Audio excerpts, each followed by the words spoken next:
বন্ধু কামের তো খামে গেছে। কি হয়েছে আবার? দেশে খালি দাবি আর দাবি রে। কালকে দেখলাম আনসার বাহিনী দাবি লিয়ে বাড়াইছে, আগের দিন রিক্সাওয়ালা, আজকে আবার দেখলাম গ্রাম পুলিশও বাড়াইছে, আবার দেখলাম এমবেলে একখান করা লাগবে সেটারও দাবি লিয়ে বাড়াইছে। এখন যে দাবি লিয়ে বাড়াবো সরকার সেই দাবি মানি নিচ্ছে। এটা তো আমিও দেখছি রে, কিন্তু আমরা কি করবো তাই কো? তোমার মাথায় আর গিলু নাই। এখন কি দাবি লিয়ে বাড়ান লাগবে বুঝতেছো না? কি দাবি লিয়ে? এখনই তো সুযোগ রে। কাকা মামা আমার বিয়েই দেয় না, বারবার খালি কয় যে মুসলমানি না লিয়ে বিয়ে করবে চাও। এখনই তো দাবি লিয়ে বাড়ান লাগবে। এক দফায় এক দাবি, মুসলমানি না আগে বিয়ে হবে। ঠিক আছে রে বন্ধু, এই সময় দাবিটা পূরণ করাই লাগবে। আচ্ছা তাহলে চল, সালবার শুনে শুনে সব দেখে শাহবাগ চত্বর দল করা লাগবে। চল তাহলে দুটো নাই, চল চল।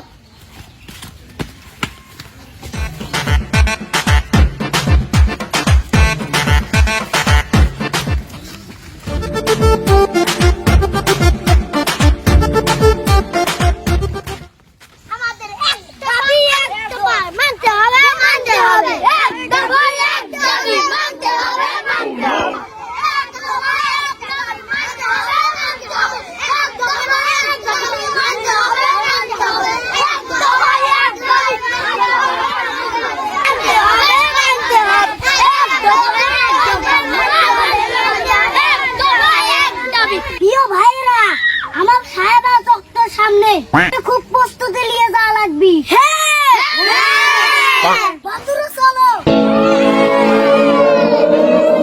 তুই বল আমার সাগর চত্বর নিয়ে যাবো, টয়লেটের সামনে নিয়ে শুরু করবি। তুই বোঝো নাই, শাহবাগের চাইতেও টয়লেট জরুরি বেশি। আমাদের দাবি মানতে হবে, মানতে হবে, আমাদের দাবি মানতে হবে, মানতে হবে।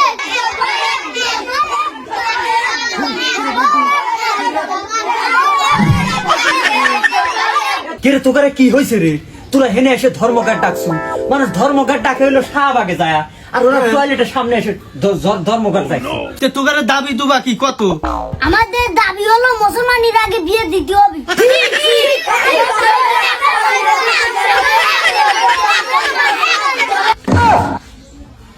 বন্ধু কামের তো খাম হয়ে গেছে, মাল ছেড়া লাগবে, না হলে তোরা যাবি না। তুই মোটরটা চালা দিয়ে আমি টিএসএলটা রেডি করে দিই। ঠিক আছে